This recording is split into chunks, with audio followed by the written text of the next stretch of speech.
आज 2 जुलाई है।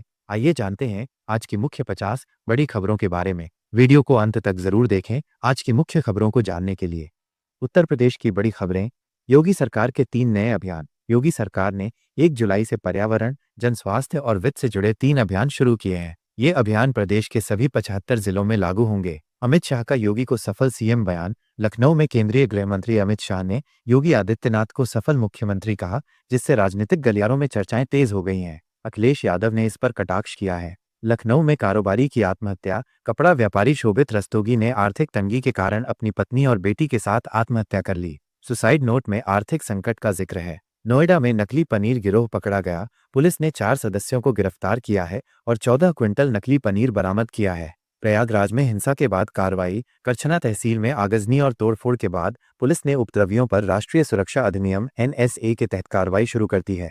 बागपत में सिपाही की हत्या। एक सरकारी टीचर ने क्रिकेट विवाद में उत्तर प्रदेश पुलिस के सिपाही को गोली मार दी। लखनऊ में रेप आरोपी एनकाउंटर में घायल। पुलिस के साथ मुठभेड़ में रेप का आरोपी घायल हो गया, जिसे बाद में गिरफ्तार कर लिया गया। यूपी में डिजिटल अभियान। योगी सरकार ने वित्तीय लेन देन में डिजिटलीकरण का अभियान शुरू किया है।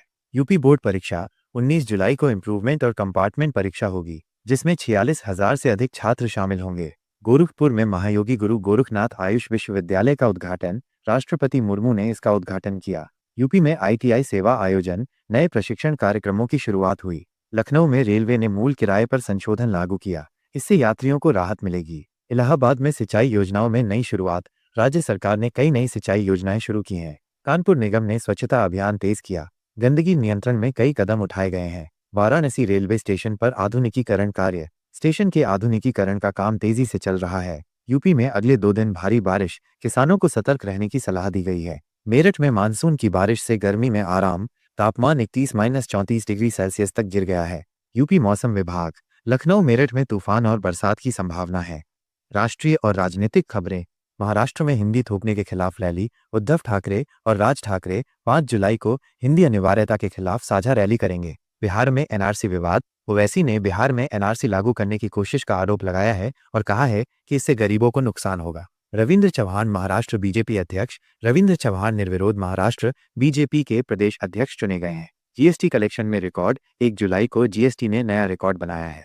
रेलवे के नए नियम। 1 जुलाई से तत्काल टिकट बुकिंग के नियम बदल गए हैं। PF निकासी में तेजी। 72 घंटे में PF राशि निकालने की नई सुविधा शुरू की गई है। दिल्ली में नई आबकारी नीति। शराब बिक्री में डिजिटलीकरण और गुणवत्ता पर जोर दिया गया है। 5.5 करोड़ का घोटाला। ग्रेटर नोएडा में एक इंजीनियर और ठेकेदार को गिरफ्तार किया गया है। एलन मस्क की ट्रंप को चुनौती। टेक और राजनीति में नया विवाद खड़ा हो गया है। PM मोदी आज से 5 देशों के दौरे पर। घाना, त्रिनिदाद और टोबैगो, अर्जेंटीना, ब्राजील, बियरिक्स और नामीबिया शामिल है। यह 8 दिवसीय यात्रा 2 जुलाई से शुरू होगी, जिसमें ब्रिक्स सम्मेलन में भागीदारी मुख्य एजेंडा है। भारत ने डिजिटल इंडिया को 10 वर्ष पूरे किए। PM ने इसे नागरिक सशक्तिकरण की शक्ति बताया। वित्त मंत्री ने SBI को 70 साल की कामयाबी पर बधाई दी और डिजिटल विस्तार की सराहना की। GST ने 8 वर्ष पूरे किए। व्यापार सुविधा